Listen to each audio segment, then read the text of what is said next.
Hello guys, welcome back to our YouTube channel. For today's video, gagawa naman po tayo ngayon ng isang merienda. It's a perfect merienda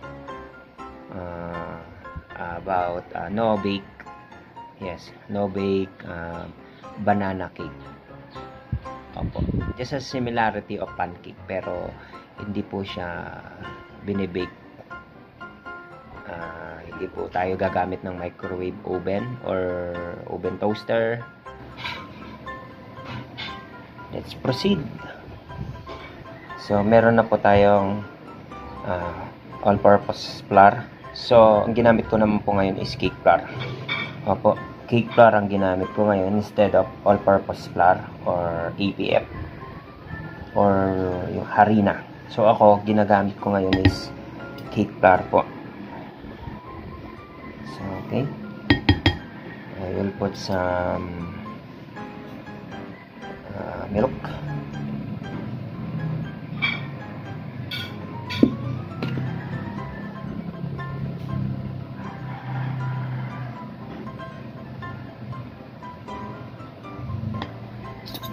Sugar for about 4 tablespoons. Hindi siya matamis. Yan, okay na yan. Then, mix well.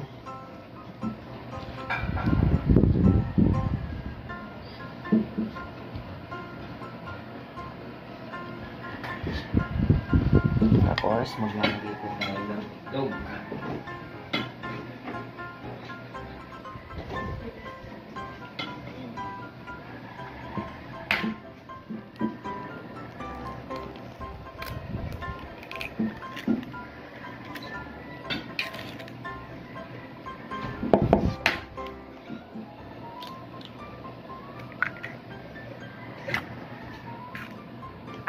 Okay. Mix well ulit.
Lalagay lang po ako ng baking powder.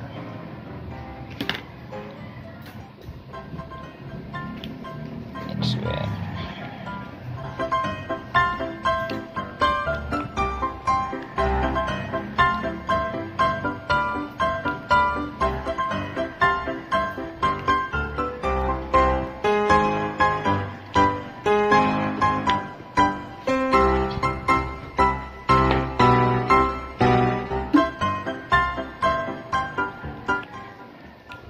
So that's it.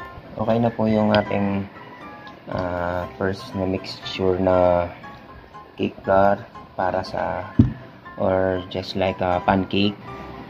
So first po, lalagyan lang po natin siya ng sugar. yung kawali. Lagyan lang po natin siya ng sugar.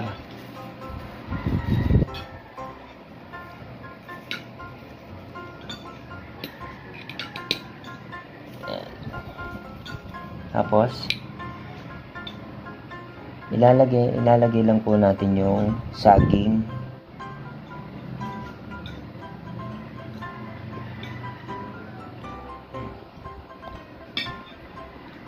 Dulas.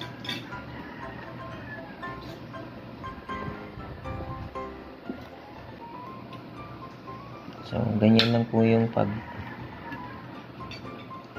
paglalagay po natin ng saging sa kawali. Guys, just make sure po na yung gamit nyo na kawali is pwede siyang yung non-sticky pan. Or maybe basta yung lagyan nyo lang po siya ng oil. So, ako kasi guys, ginagamit ko po non-sticky pan or teflon. So, ayan. Nalagay ko na po yung ating saging. Tapos, so, lalagay na po natin itong ating na-mix na cake flour.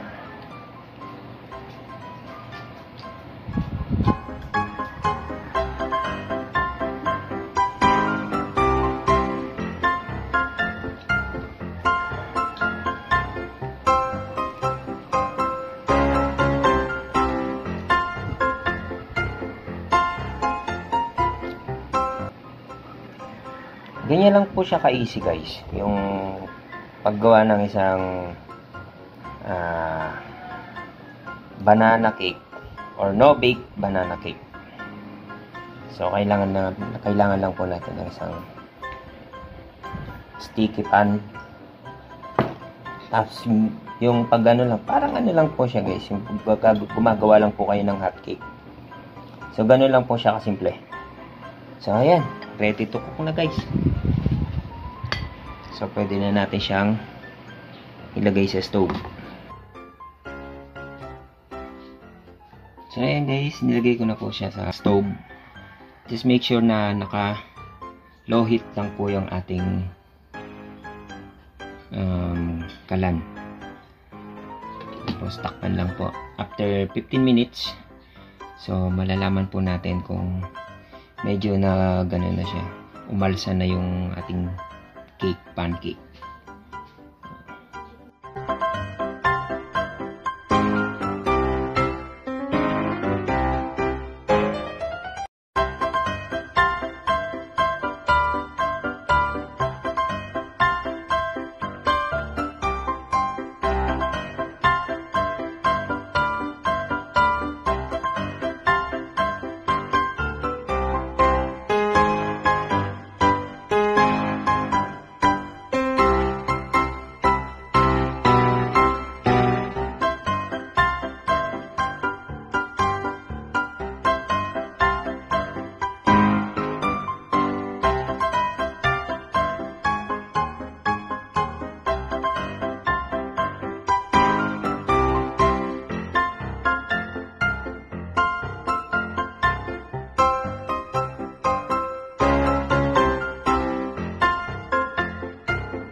for today's video. Please like, share, Subscribe. please click the notification bell for more upcoming videos. Thanks for